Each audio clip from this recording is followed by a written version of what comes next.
मोदी शाह तेरी कब्र खुदेगी जेएनयू की धरती पर। अंबानी राज की कब्र खुदेगी जेएनयू की धरती पर। अडानी की कब्र खुदेगी जेएनयू की धरती पर। ये वो तमाम नारे हैं जिनसे सोमवार यानी 5 जनवरी को देश की सबसे रेप्यूटेड यूनिवर्सिटीज में से एक जेएनयू सुलग उठी। लेकिन सवाल है कि आखिर ये प्रदर्शन क्यों हुआ? तो इसका जवाब है सुप्रीम कोर्ट का वो फैसला जिसके तहत दिल्ली दंगों की बड़ी साजिश से जुड़े मामले में आरोपी उमर खालिद और शर्जील इमाम को जमानत देने से इनकार किया गया और फिर उनके समर्थकों का आक्रोश देखने मिला। तो अब अगला सवाल है कि आखिर उमर खालिद और शर्जील इमाम कौन है, उनकी पढ़ाई क्यों चर्चा का विषय बन गई है और ये पूरा मसला क्या है? इन्हीं सारी चीजों को विस्तार से समझते हैं इस वीडियो के जरिए। नमस्कार, मैं दिशा हटवा और आप देखना शुरू कर चुके हैं नवभारत लाइव।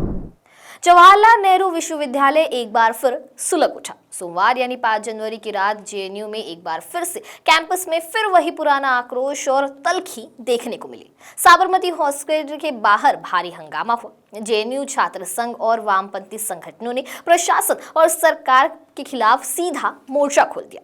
कैंपस में न्याय दो और रिहाई दो के नारे गूंजते रहे। ये प्रदर्शन और नारेबाजी की घटना दिल्ली दंगे के आरोपी उमर खालिद और देशद्रोह के आरोपी शर्जील इमाम के समर्थन में हुई। रिपोर्ट्स के मुताबिक छात्रों ने मोदी शाह तेरी कब्र खुदेगी, अंबानी राज की कब्र खुदेगी जेएनयू की धरती पर और अडानी की कब्र खुदेगी जेएनयू की धरती पर जैसे नारे लगाए, जिसके बाद विवाद गहरा गया।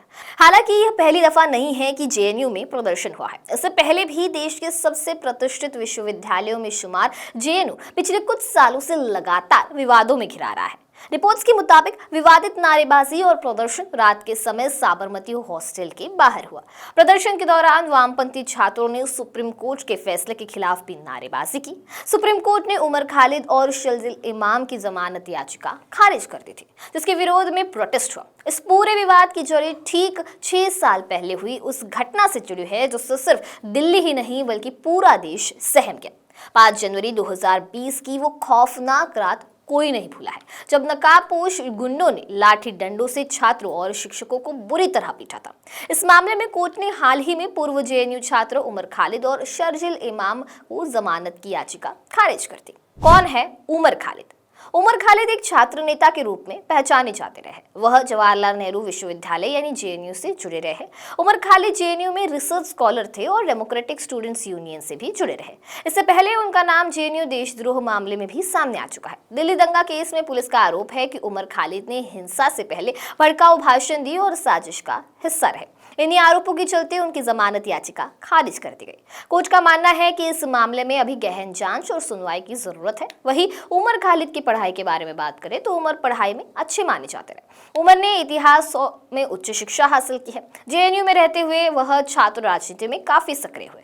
पढ़ाई के साथ साथ सामाजिक और राजनीतिक मुद्दों पर उनकी राय अक्सर चर्चा में रहती थी। शर्जील इमाम का सफर। शर्जील इमाम का नाम भी इस केस में प्रमुख आरोपियों में शामिल है। शर्जील इमाम ने अपनी पढ़ाई का सफर विज्ञान से शुरू किया था। आईआईटी बॉम्बे से कंप्यूटर इंजीनियरिंग में बीटेक और एमटेक की डिग्री हासिल की। इसके बाद इतिहास और राजनीति जैसे विषयों में रुचि ली और जेएनयू से आधुनिक इतिहास में पीएचडी करने लगा। दिल्ली दंगों से पहले दिए गए कुछ भाषणों के कारण शर्जील इमाम पर भी हिंसा भड़काने के आरोप लगे। कोर्ट ने उनकी जमानत याचिका भी खारिज कर दी है। इस बीच जेएनयू में हुई नारेबाजी पर बीजेपी नेता और मंत्री कपिल मिश्रा ने एक्स पर कहा, सांपों के फन कुचले जा रहे हैं तो सपोले बिलबिला रहे हैं। जेएनयू में नक्सलियों, आतंकियों, दंगाइयों के समर्थन में भद्दे नारे लगाने वाले हताश है क्योंकि नक्सली खत्म किए जा रहे हैं, आतंकी निपटाए जा रहे हैं और दंगाइयों को कोर्ट पहचान चुका है। बहरहाल जेएनयू में हुए प्रोटेस्ट के बाद कैंपस के अंदर माहौल गर्म है। वहीं दिल्ली पुलिस के साउथ वेस्ट जिले की डीसीपी ने मामले को सामान्य बताने की कोशिश की। उन्होंने कहा कि हमें अभी तक इस मामले में कोई औपचारिक शिकायत नहीं मिली है, लेकिन साबरमती हॉस्टल से आ रही तस्वीरें और वीडियो साफ बता रहे हैं कि जेएनयू में एक बार फिर बड़ा आंदोलन सुलग रहा है। इस बारे में आपकी क्या राय है, हमें कमेंट सेक्शन में जरूर बताइए। वीडियो पसंद आया होगा तो इसे लाइक और शेयर करना ना भूलें और ऐसे ही तमाम अपडेट से जुड़े रहने के लिए बने रहे नवभारत लाइव के साथ।